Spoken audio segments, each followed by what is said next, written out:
Hello, hockey fans, and welcome to NHL Draft Pros. On today's video, we're going to check out a couple of different scenarios as to who the Montreal Canadiens will select at number 5. So I've based it off some mock drafts that are running online right now. So we're going to see what some of these analysts think and if it's a good fit for the Habs.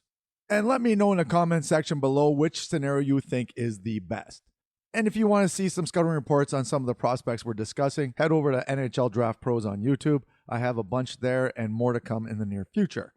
And can you please subscribe and hit that like button to support the channel? I'd really appreciate that. And actually, if you do subscribe, you'll be able to join our mock draft that is currently happening at the community area on the website. So go ahead and check that out. It's a lot of fun. All right, so who do the Habs draft at the 5th position right now? So the lottery was just this past week, and we know that the top 5 teams are San Jose at 1, Chicago Blackhawks at 2, Anaheim Ducks at 3, Columbus Blue Jackets at 4, and the Habs at 5. So scenario 1 is TSN Craig Button. And actually, all of the analysts have Macklin Celebrini at 1, so we're going to leave him there. But it's after that it gets a little wild at times, I guess you could say. So Mr. Button has at number 2, Artyom Levshunov, the big right-handed D out of Michigan State. And then at number 3, he went with Ivan Demidov, the dynamic Russian who absolutely torched the Junior Russian League. So he's at number 3 to Anaheim. And then at number 4, he went with Anton Salayev, the 6'7" phenom left-handed D, who's going to Columbus. Now, who does he take at 5? Oh, Caden Lidstrom. Wow. That would be a fantastic pickup for the Montreal Canadiens. Actually, look at these points. 46 points in 32 games. He had an injury at the beginning of the season, but he had 27 goals in 32 games. And I use this clip a lot. It kind of just exemplifies Caden Lidstrom. He's got a defender all over his back, and he walks in, and he just roofs it. Wow. So, yeah, this kind of shows, he's got that power forward type game, and he can shoot, and he can pass, and he can hit, and he works hard. So this one here, you're going to see him working down low here against the wall. And he's got, look at that, he just gets pushed down to the ground, he gets back up, and then he drops it back to the point, and they end up getting a goal because of it. So yeah, Caden Lidstrom, he's like 6'3", 200 pounds. He can skate. He's got a great shot, and he is going to be sought after in a big way in this draft. So Montreal landing him at number 5 is pretty sweet, to say the least. So that's the first one with Craig Button. That's the first scenario. So now we're moving on to scenario 2. And this is ESPN. And they have Macklin Celebrini at 1. Like I said, everyone has him there. And then they went with Artyom Levshunov at number 2 as well to Chicago. It seems like that's a popular one. Ivan Demidov at number 3. So we're heading in the same direction here as Craig Button.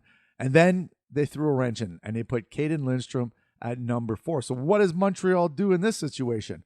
Well, they went with Tej Aginla. And yes, Jerome Aginla's son, he has been on fire lately, especially in the rankings. Look at this, 84 points in 64 games, and he had 47 goals. Not too bad for a draft-eligible player. And check out this one right here. You're going to see a little bar down action. And wait until you see the close-up. But let me tell you, he can shoot a puck. He's got a little grit to his game. He's not afraid, like I said, of crashing the net and along the bar. Look at that, bar down. Woo! Ha ha! What a shot. So, yeah, and he had a great U18 tournament there. And in the finals, when they beat USA, he had a goal and an assist. But anyways, check out this one here. This is a nice little pass out front there. So, yeah, he's got some good hockey IQ too. And he's got, those qualities that you want in a player, especially during playoff time. He shows up for the big games, I guess you could say, and he's got some pretty good compete and pretty good physicality. So Tej Aginla, I mean, yeah, do you think he can go this high, 5 to Montreal? I mean, let me know what you think in the comment sections below if you think this is a reach or if it's a good pick. All right, scenario 3 is the Sick Podcast. And they have Macklin Celebrini at number 1. They have Ivan Demidov at 2, so that's a new one. Again, the dynamic Russian. And then at 3, they went with Caden Lidstrom. So back-to-back forwards. And then at number 4, where do they go? They go with Zeev Buium. Oh, okay. The Denver product who had a great season in NCAA. And then the last, this is a reach. Beckett Seneca. Now, he's another one that has been climbing the rankings lately. And he plays for Oshawa, and they're currently in the playoffs right now. And he had 68 points in 63 games, 27 goals, 41 assists. And you know what? He's a big kid. He's got some sweet hands. Watch this clip right here. He absolutely does a little dipsy doodle there. Holy moly. What a goal. Yeah, he's got some soft hands. He's like 6'3".